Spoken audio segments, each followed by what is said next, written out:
जय श्री राधे। पूज्य श्री सद्गुरुदेव भगवान के चरणों में प्रणाम।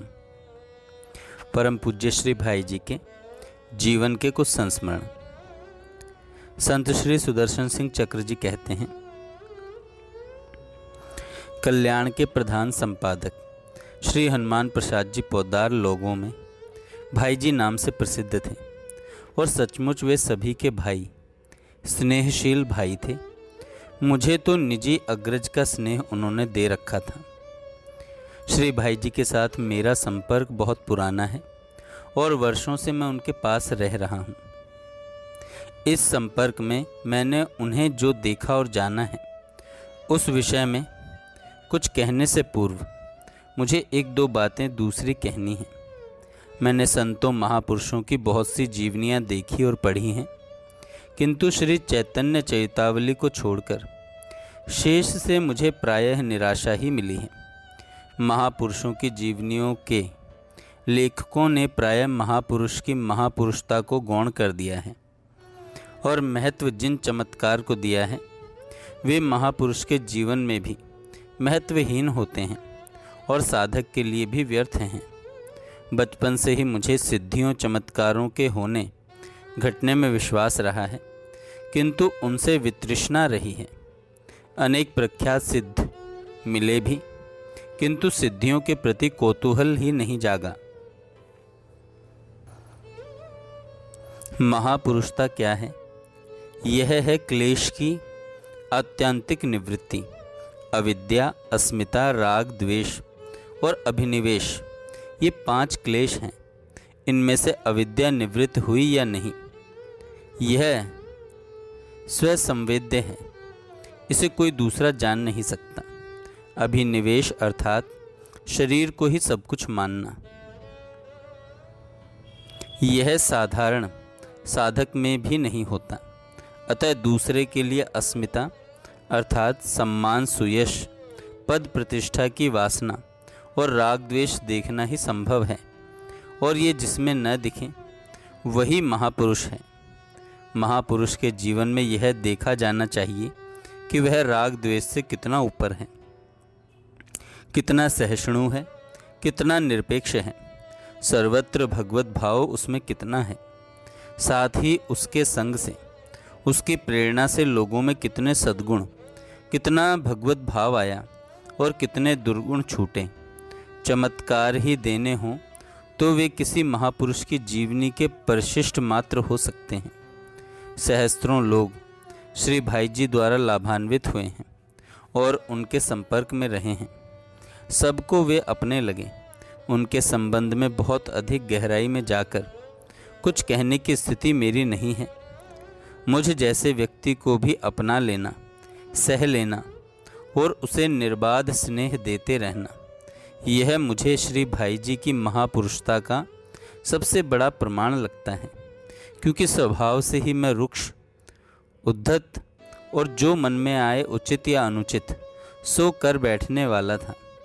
ऐसा निशंक, निरंकुश, उद्धत व्यक्ति साथ रहे तो उसे निभा लेना क्या सहज है।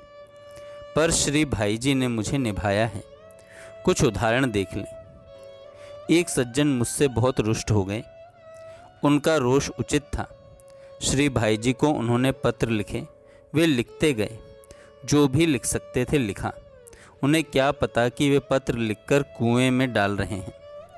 कोई और न सूचित करता कि उन्होंने श्री भाई जी को पत्र लिखे हैं तो मुझे पता भी नहीं लगता। श्री भाई जी के पास किसी की शिकायत गई तो वह कुएं में नहीं, अगाध समुद्र में डूब गई। उसकी छाया भी ऊपर झलकने वाली नहीं थी। अब मैं दूसरा प्रसंग बता रहा हूँ। श्री भाई जी की ओर से उनके नाम आए पत्रों के उत्तर मैं जब भी गोरखपुर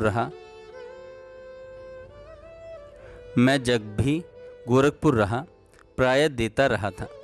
एक बार उनके कमरे में गया तो देखा कि मेरा लिखा कोई उत्तर बिना भेजे रखा है, पुराना हो गया है।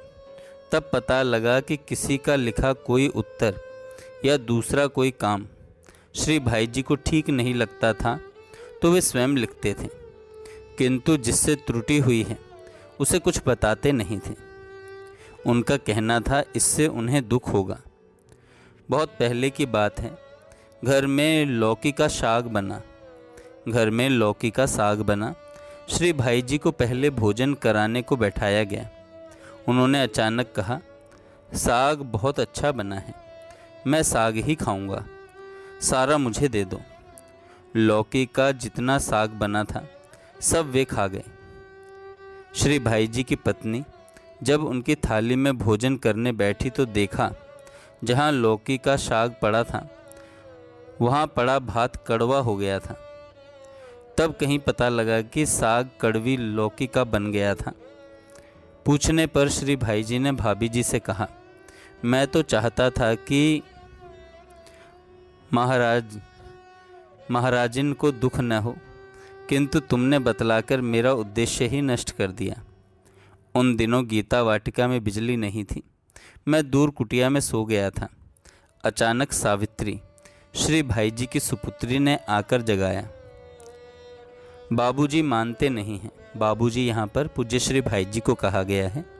बाबूजी मानते नहीं हैं, वे अभी तक जागकर काम कर रहे हैं, आप उन्हें मना कीजिए। मैंने घड़ी देखी तो रात के 11 बजे थे। उठकर कोठी में छत पर गया तो देखता हूँ कि श्री भाई जी कार्ड एक बदबूदार लैंप जलाए कागजों को उलटने पुलटने और लिखने में लगे हैं। मैंने बिना कुछ कहे लैंप बुझा दिया तो वे चौंक गए। मुझे देखकर बोले, आप क्यों उठ गए? 2 पृष्ठ ही और लिखने हैं, सवेरे अवश्य प्रेस को देने हैं। मैंने तनिक दृढ़ स्वर में कहा, अब 2 अक्षर भी नहीं, आप उठिए और सो जाइए, मैं सवेरे लिख दूंगा। कागजों को समेटते हुए बोले, अच्छा मैं सोता हूँ, आप जाकर सोइए। अपने सहकारियों, सेवकों, परिकरों आदि सबके बदले वे स्वयं काम करते थे, करते रहे। किसी को किसी प्रकार भी संकोच या दुख न हो, इसके लिए उनका मन रात दिन सावधान रहा। सन 1955 की बात है। मैं कैलाश मानसरोवर की यात्रा करके लौटा था। थकावट के स्थान पर मन में उत्साह था। चाहता था कि लगे हाथ मुक्तिनाथ दामोदर कुंड की भी यात्रा हो जाए तो उत्तराखंड के प्रायः सभी तीर्थों की मेरी यात्रा पूरी हो जाए। मैंने श्री भाई जी से मुक्तिनाथ जाने की अनुमति मांगी और वह मिल गई। सितंबर के दूसरे सप्ताह से अक्टूबर तक यात्रा होनी चाहिए थी। यही सबसे उपयुक्त मौसम था। सब तैयारी हो ही चुकी थी। सोचा कि गोरखपुर से ऐसी बस पकड़ेंगे कि उसी दिन हवाई जहाज़ मिल जाए, भैर हवा में, और रात्रि व्यतीत करके दूसरे दिन पैदल यात्रा प्रारंभ कर दें। सामान बांध लिया गया। बस अड्डे के लिए रिक्शा बुला लिया गया। अब मैं श्री भाई जी को प्रणाम करने उनके कमरे में गया। श्री भाई जी गीता वाटिका के संपादन कार्य वाले अपने कमरे में चटाई पर बैठे थे, कागज देख रहे थे। मैंने जाकर प्रणाम किया। वे बोले, आप जा रहे हैं? अचानक श्री भाई जी ने मुख लटका लिया। उनका स्वर भारी और उदास हो गया। वे बोले, जाइए, कल्याण के विशेषांक के लिए अभी चित्र निश्चित नहीं हुए, चित्रकारों को निर्देश नहीं दिए गए। मैं खटूंगा करूंगा ही किसी प्रकार। तो सर्वथा अकल्पित बात थी। मैंने बहुत पहले इस यात्रा के संबंध में उनसे पूछ लिया था। उन्होंने प्रसन्न होकर अनुमति दी थी। आवश्यक प्रमाण पत्र मांगने में सहायता की थी। चित्रों का चुनाव, उनके संबंध में चित्रकारों को निर्देश श्री भाई जी ही सदा करते थे। मैंने बहुत अल्प सहायता ही इसमें कभी कभी की थी। सबसे विशेष बात यह थी कि भाई जी को इस प्रकार बोलते हुए सुनने का यह मेरे लिए पहला अवसर था। आगे भी कभी मैंने उनको इस स्वर में बोलते हुए नहीं सुना। मेरे लिए उनका यह स्वर असहनीय था। अतः मैंने कह दिया, आप ऐसा क्यों बोलते हैं? मना करना है तो सीधे मना कर दीजिए। इतना सुनते ही उल्लास भरे स्वर में पूरे जोर से श्री भाई जी ने उस समय के संपादन विभाग के व्यवस्थापक दूलचंद जी दुजारी को पुकार कर कहा, भाया रिक्शा लौटा दे, सुदर्शन जी नहीं जा रहे।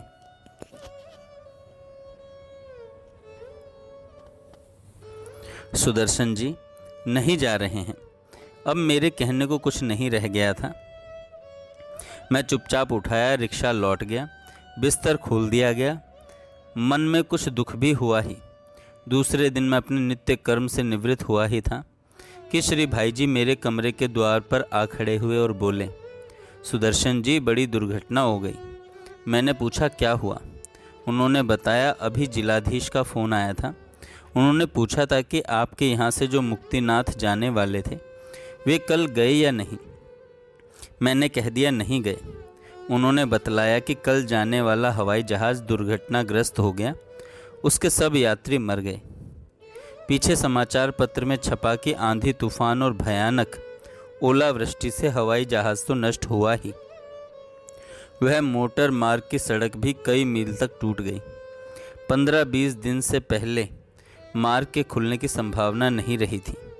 मुझे उसी हवाई जहाज़ से जाना था और श्री भाई जी ने मेरी वह महायात्रा भी रोकी थी। जिन लोगों ने उनको सामने गालियां दी, फटकारा, उल्टा सीधा कहा ही नहीं, लिखकर नोटिस छपवाकर बंटवाई, उन सब का भी वे सदा अत्यंत आदर से स्वागत करते रहे। उनकी धन से मन से सेवा करते रहे।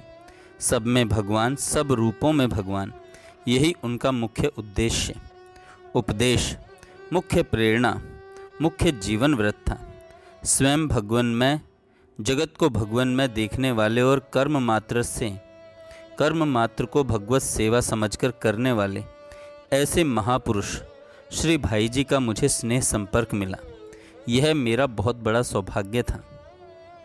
जय श्री राधे। अब हम नित्य एक संस्मरण पूज्य श्री भाई जी का सुना करेंगे।